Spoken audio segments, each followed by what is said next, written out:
ಹಿರಿಯ ವಕೀಲರಾದ ಕಿಶೋರ್ ರಾಕೇಶ್ ಎನ್ನುವ ಮತಾಂಧ ಶೂ ಎಸೆದು ಅಪಮಾನ ಮಾಡಿರುವುದು ಇದು ಕೇವಲ ನ್ಯಾಯಾಧೀಶರಿಗೆ ಮಾಡಿರೋ ಅಪಮಾನವಷ್ಟೇ ಅಲ್ಲ, ಇಡೀ ನ್ಯಾಯಾಂಗ ವ್ಯವಸ್ಥೆಗೆ ಮತ್ತು ಪ್ರಜಾಪ್ರಭುತ್ವ ವ್ಯವಸ್ಥೆಗೆ ಮತ್ತು ಇಡೀ ದೇಶಕ್ಕೆ ಮಾಡಿದ ದೊಡ್ಡ ಅಪಮಾನವಾಗಿದೆ ಎಂದು ಎಚ್.ಎನ್. ಬಡಿಗೇರ್ ಪ್ರಕಟಣೆಯಲ್ಲಿ ತಿಳಿಸಿದ್ದಾರೆ.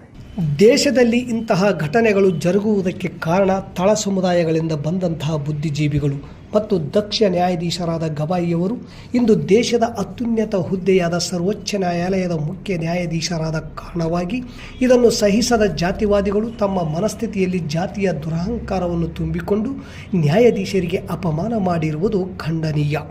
ಈ ಕೃತ್ಯವನ್ನು ದೇಶದ ಪ್ರತಿಯೊಬ್ಬ ನಾಗರಿಕರು ಹಾಗೂ ಸಂವಿಧಾನದ ಮೇಲೆ ನಂಬಿಕೆ ಉಳ್ಳವರು ಪ್ರತಿಯೊಬ್ಬರು ವಿರೋಧಿಸಬೇಕಿದೆ.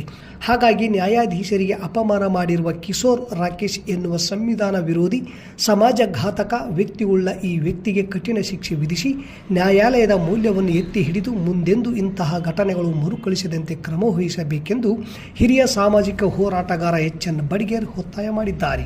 ಈ ವೇಳೆ ಮೋನೇಶ್ ಜಾಲವಾಡಿಗಿ, ಚನ್ನಬಸವ ಯಾಪಲ್ ಪರ್ವಿ, ಆಲಂ ಬಾಷಾ ಬೂದಿಹಾಳ್, ದುರ್ಗೇಶ್ ಕಲ್ಮಂಗಿ, ಶರಣಬಸವ ಕಲ್ಮಂಗಿ ಇದ್ದರು.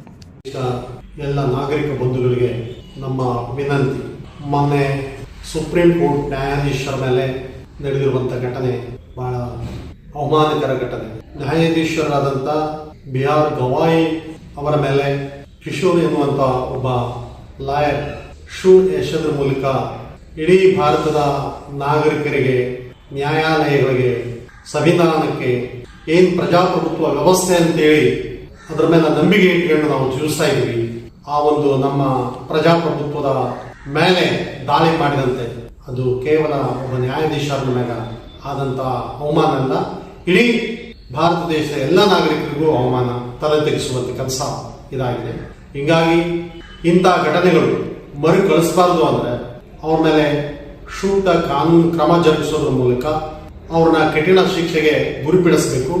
ಮತ್ತೆ ಯಾವತ್ತೂ ಕೂಡ ಇಂಥ ಘಟನೆಗಳು ನಡೆಯಲಾರದಂತೆ ಮುನ್ನೆಚ್ಚರಿಕೆಯನ್ನು ವಹಿಸಬೇಕು ಮತ್ತು ನ್ಯಾಯಾಲಯಗಳನ್ನು